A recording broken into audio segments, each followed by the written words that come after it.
যদি ভাষাকে শুদ্ধ রাখেন তাহলে ভাষা আপনার চরিত্রকে শুদ্ধ রাখবে, তা আপনার একাগ্রতা বাড়িয়ে তুলবে। এই প্রত্যেক ধ্বনিকে অনুভব করে যদি আপনি শব্দের উচ্চারণ করেন, ভাষাকে প্রয়োগ করেন, তাহলে আপনিও আনন্দ পাবেন, আর যিনি শুনছেন সেই ব্যক্তির কানেও মধুর শব্দ বাজবে।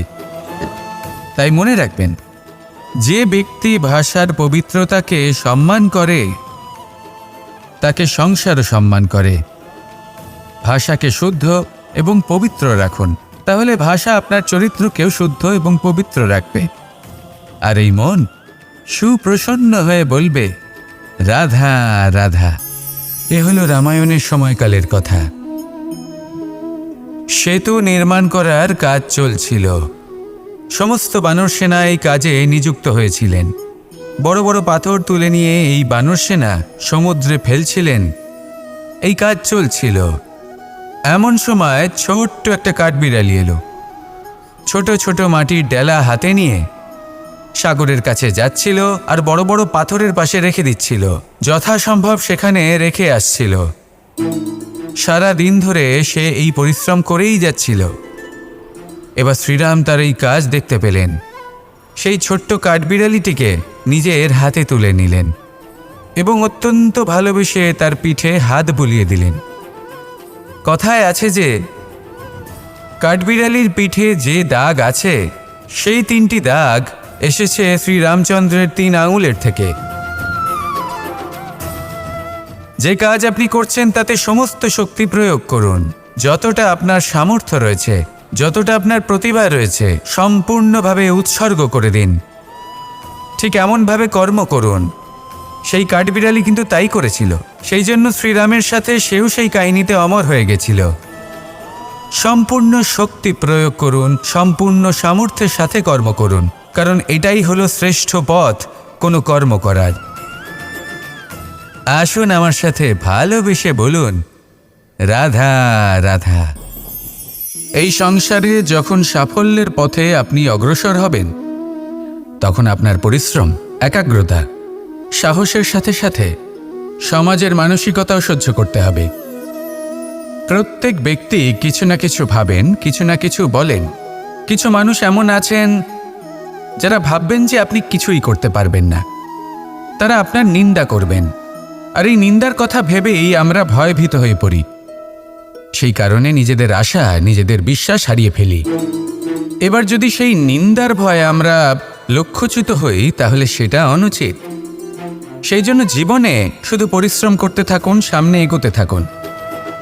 যেই দিন আপনি আপনার লক্ষ্য লাভ করবেন, সেই প্রত্যেক ব্যক্তি যারা নিন্দা করছিলেন তাদের দৃষ্টি আপনা থেকেই পাল্টে যাবে, ঠিক কিনা?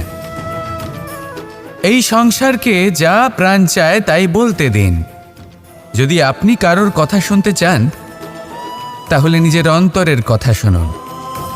সেটাই আপনাকে উচিত পথে নিয়ে যাবে। সামনে অগ্রসর হতে থাকুন, পরিশ্রম করুন। এমন একটা দিন আসবে যেদিন এই নিন্দুক ব্যক্তিরা আপনার লক্ষ্যপ্রাপ্তির উদাহরণ সবাইকে দেবে। আসুন আমার সাথে ভালোবেসে বলুন, রাধা রাধা। মানুষ সুখী জীবনযাপনের প্রতি এতটাই অভ্যস্ত হয়ে পড়ে যে একটা ছোট্ট সমস্যা এলেই সে সবার থেকে সাহায্য চাইতে শুরু করে দেয়। সে সাহায্য লাভও করে এবং সেই সংকট থেকে সে বেরিয়েও আসে। কিন্তু এই সাহায্য কিছু মুহূর্তের, আর কিছু মুহূর্তের হলো এই দুঃখ। এই 2 মুহূর্তের সাহায্যের জন্য আজীবন আপনি তার কাছে ঋণী হয়ে থাকেন। আর মানবিকতার খাতিরে আপনার মনে কৃতজ্ঞতা জেগে ওঠে। আর সেই কৃতজ্ঞতা বোধ হলো যে আপনি কখনো সেই ব্যক্তিকে ছাপিয়ে যেতেই পারবেন না। সেই জন্য জীবনে সবসময় চেষ্টা করবেন নিজেকে প্রস্তুত রাখতে। সেই সব সমস্যার জন্য, সেই সব বাধার জন্য যেগুলো আপনার জীবনে আসতে পারে। ততক্ষণ সাহায্য চাইবেন না যতক্ষণ না অন্য কোনো পথ না থাকছে। সাহায্য চাওয়া অনুচিত নয়, কিন্তু সাহায্য চাইলে এবং সাহায্য পেলে আপনি আজীবন কৃতজ্ঞ এবং ঋণী হয়ে থাকবেন। আর তারপর একদিন আপনি পরিবর্তন দেখতে পাবেন। যে কিভাবে আপনি ছোট ছোট সমস্যার জন্য সাহায্য না চেয়ে বড় বড় সমস্যার সম্মুখীন হতে প্রস্তুত হয়ে গেছেন। এটাই হলো সংসারের নীতি। এটাই পালন করুন আর আমার সাথে ভালোবেসে বলুন, রাধা রাধা। এমন অনেক মানুষ আছেন যারা আমাকে ভগবানের পরিভাষা জানতে চান, যে ভগবান আসলে কি, তিনি কেমন। এবার দেখুন, ভগবান হোক বা আপনার স্বপ্ন হোক বা আপনার লক্ষ্য হোক না কেন, সেই লক্ষ্য তখনই পূর্ণ হয়, তখনই তাকে লাভ করা সম্ভব যখন আপনার দৃষ্টিভঙ্গি মঙ্গলময় হয়, যখন আপনি নিজে মনে করবেন যে আমি যেটা পেতে চাইছি তা শুভ। উদাহরণস্বরূপ, কোনো পাখিকে দেখুন, সে গাছের ডালে বসে এবং সেখানেই বিশ্রাম করে, কিন্তু পড়ে না। কেন? কারণ ওর বিশ্বাস যে যে শাখার ওপরে ও বসে আছে সেটাই হলো ওর বাসস্থান।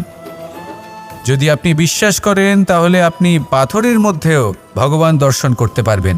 আর যদি বিশ্বাস না থাকে, তাহলে যদি ভগবান সামনে দাঁড়িয়েও থাকে তবেও আপনার বিশ্বাস হবে না। তাই বিশ্বাস করতে শিখুন। এই বিশ্বাসের আধারেই আপনি সেই সব কিছু পাবেন যা আপনি পেতে চাইছেন। আসুন আমার সাথে ভালোবেসে বলুন, রাধা রাধা। গুরু, যিনি পথ দেখান, আমাদের জীবনে অত্যন্ত গুরুত্বপূর্ণ, অত্যন্ত আবশ্যক। কিন্তু কিছু মানুষ মনে করেন যে গুরুর কোনো প্রয়োজন নেই, কারণ এই সমগ্র জ্ঞান মানুষের অন্তরেই নিহিত রয়েছে। এবার প্রশ্ন এটাই, যদি সমস্ত জ্ঞান মানুষের অন্তরে নিহিত থাকে তাহলে গুরুর কি প্রয়োজন? আর যারা আজ পর্যন্ত গুরুকে মেনে এসেছেন তারা কি অনুচিত করেছেন? এর উত্তর আমি আপনাকে দেব একটা উদাহরণ দ্বারা। একটা কাঠ যা জ্বলনশীল, জ্বলনের ঊর্জা তার অন্তরে নিহিত রয়েছে, কিন্তু তার জ্বলনের জন্য বাইরে থেকে একটা অনুঘটকের প্রয়োজন হয়। এই অনুঘটকই হলেন আপনার গুরু। উত্তাপ যা একটা কাঠকে জ্বালাতে পারে, সেই উত্তাপ হলো গুরুর প্রচেষ্টা। যদি সেই গুরুই না থাকে, তার প্রচেষ্টাই না থাকে, তাহলে সেই সমস্ত জ্ঞান যা মানুষের অন্তরে নিহিত তা ব্যর্থ হয়ে যাবে। যদি আপনার সাথে আপনার গুরু থাকেন, আপনার পথ প্রদর্শন করেন, আপনার অন্তরের জ্ঞানকে বাইরে নিয়ে আসতে পারেন, তাহলে তাকে সম্মান করুন আর আমার সাথে ভালোবেসে বলুন, রাধা রাধা।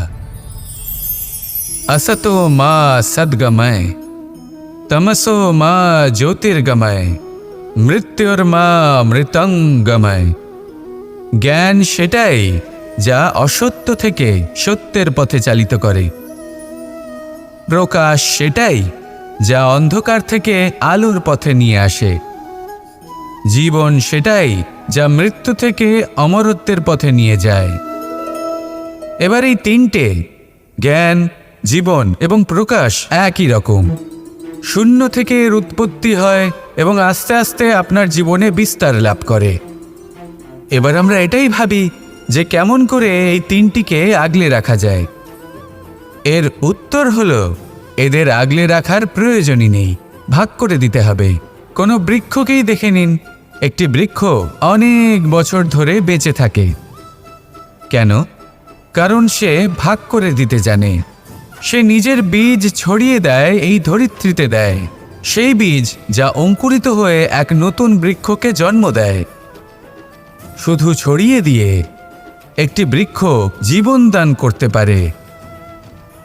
যদি কোনো ব্যক্তি জ্ঞান ছড়াতে শিখে যান, যদি প্রকাশ, আলোর কিরণ ছড়িয়ে দিতে শিখে যায়, কোনো ব্যক্তি তার জীবনের সুখ ছড়িয়ে দিতে শিখে যান, তাহলে তিনি মৃত্যুর পরও মৃত হন না। এই ভাগ করে দেওয়ার সুখটাই কিছুটা আলাদা। এই সুখ অনুভব করুন আর আমার সাথে ভালোবেসে বলুন, রাধা রাধা। আপনি কখনো কোনো সরোবরের দিকে তাকান, যার জল হলো শান্ত, স্থির। আপনি স্পষ্ট দেখতে পাবেন সেই সরোবরের তলদেশে কি রয়েছে। তাতে সাঁতরে বেড়াচ্ছে সুন্দর মাছ, চকচকে কিছু পাথর, স্বর্ণরূপী বালি, সবই আপনি দেখতে পাবেন। কিন্তু যখনই আপনি একটা ছোট্ট পাথর তুলে সেই জলে ছুঁড়ে ফেলবেন, তখন সেই জল বিচলিত হবে আর সেই স্পষ্টতা ন্যূনতম হয়ে যাবে। তারপর কিছুই স্পষ্টভাবে দেখা যাবে না। এই ঘটনা মানুষের সাথেও ঘটে। মানুষ যদি বিচলিত হয়ে পড়ে, তখন সে বুঝতে পারে না যে বর্তমানে কি হয়ে চলেছে আর ভবিষ্যতে কি করা উচিত। কিন্তু সেই মানুষ যদি শান্ত থাকেন, স্থির থাকেন, ধন্যাত্মক থাকেন, তাহলে নিশ্চিত রূপেই বুঝতে পারবেন যে বর্তমানে কি করতে হবে আর ভবিষ্যতে কি করতে হবে। তাই নিজের মধ্যে সেই স্থিরতা আনুন, সেই ধৈর্য ধরুন, নিজেকে শান্ত রাখুন আর সবার মধ্যে ভালোবাসা ছড়িয়ে দিন। এই মন প্রসন্ন হয়ে বলবে, রাধা রাধা। সম্পর্ক এ হলো এক বন্ধন যা আমাদের এক সূত্রে বেঁধে রাখে। কিন্তু এমন কিছু ব্যক্তি থাকেন যারা এই সম্পর্কের বিষয়ে নিজস্ব একটা ধারণা করে ফেলেন যে সম্পর্ক এরকম হওয়া উচিত, সম্পর্ক সেরকম হওয়া উচিত। আমি এই সম্পর্কের জন্য কত কিছু করেছি এই ব্যাখ্যা করতে থাকেন আর তার বদলে অনেক কিছু প্রত্যাশাও করেন। কিন্তু সত্য হলো এটাই যে সব সম্পর্ক একরকমের হয় না, কিন্তু প্রত্যেক সম্পর্কের একটা বিশেষত্ব থাকে। যেমন চোখ আর নাকের এই সম্পর্ককেই দেখুন। চোখের সব থেকে কাছে কে আছে? নাক আছে। কিন্তু এই চোখ দিয়ে এই নাককে আমরা দেখতেই পাই না। তবে কি ধরে নেব এই সম্পর্কের কোনো মূল্য নেই? এমনও নয়। ঠিক এইভাবেই যদি কোনো ব্যক্তি তার আবেগ আপনার কাছে ব্যক্ত করতে না পারেন বা প্রকট করতে না পারেন বা আপনাকে বোঝাতে না পারেন, তাহলে তার মানে এটা নয় যে তার সাথে আপনার সম্পর্কের তিক্ততা রয়েছে। এমনটা কখনোই নয়। শুধু চোখ আর নাকের এই সম্পর্কের মতোই হলো আমাদের জীবনে আমাদের আপনজনের সাথে সম্পর্ক। যদি কারোর ব্যবহার আপনার প্রতি অনুচিত হয় বা যদি কেউ অনুপস্থিত থেকে থাকে বা কেউ যদি আপনাকে বুঝতে না পারেন, তাহলে তার অর্থ এটা নয় যে আপনি সেই সম্পর্ক ভেঙে ফেলবেন। বুঝুন, আপনার জীবনে তার গুরুত্ব কোথায় আর তার জীবনে আপনার। সম্পর্ক গড়ে তুলুন, তাকে পালন করতে শিখুন, একসাথে মিলে চলুন। এই মন সুপ্রসন্ন হয়ে বলবে, রাধা রাধা। এই সমগ্র সংসারের সবথেকে গুরুত্বপূর্ণ ব্যক্তি কে? স্বয়ং আপনি। নিজের জন্য তো বটেই, তাই না? কারণ যখন আপনি জন্মগ্রহণ করেন, নিজের চোখ খোলেন, এই সংসারে আসেন, তখনই তো এই সংসারকে আপনি দেখতে পান, অনুভব করতে পারেন। এখানকার আবেগ, এখানকার মানুষজন তখন থেকেই অনুভব করেন। যদি আপনি না থাকেন, তাহলে এই সংসারের অস্তিত্ব আপনার কাছে শূন্যের সমান, তাই না? আপনি না থাকলে এই সংসারও আপনার কাছে নেই। এবার সবাই বলবেন যে এ তো সত্যি কথা। সেই অনুযায়ী তো আমার স্বার্থপর হওয়া উচিত, অহংকারী হওয়া উচিত, কারণ আমার কাছে আমিই তো সব কিছু। দৃষ্টিভঙ্গি পাল্টে দেখুন। আপনার কাছে সবথেকে বেশি গুরুত্বপূর্ণ ব্যক্তি কে? আপনি নিজেই। সেই মানুষটি কেমন হওয়া উচিত একটু ভেবে দেখুন। সবসময় সকলকে সাহায্য করুন, একসাথে মিলে পরিশ্রম করুন, সাহায্য করুন অন্যদেরকে। এটা অতি আবশ্যক। এবং তার থেকেও বেশি গুরুত্বপূর্ণ হলো এটাই যে আপনার মনে যেন কখনো এই বিষয়ে ভয় না থাকে যে আমি আমার প্রিয়জনদের, আমার কাছের মানুষগুলিকে হারিয়ে ফেলব। এই ভয় কখনোই মনের মধ্যে থাকা উচিত নয়।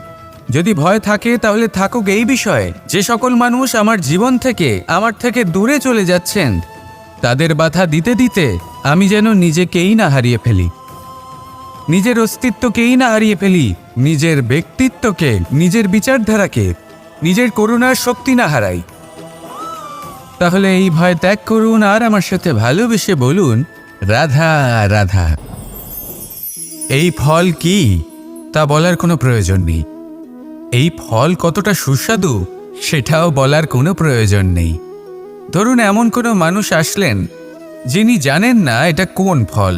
তিনি এটা দেখে ভাববেন এ তো কাঁটার একটা গুচ্ছ মনে হচ্ছে, নিয়ে ফেলে দেবেন।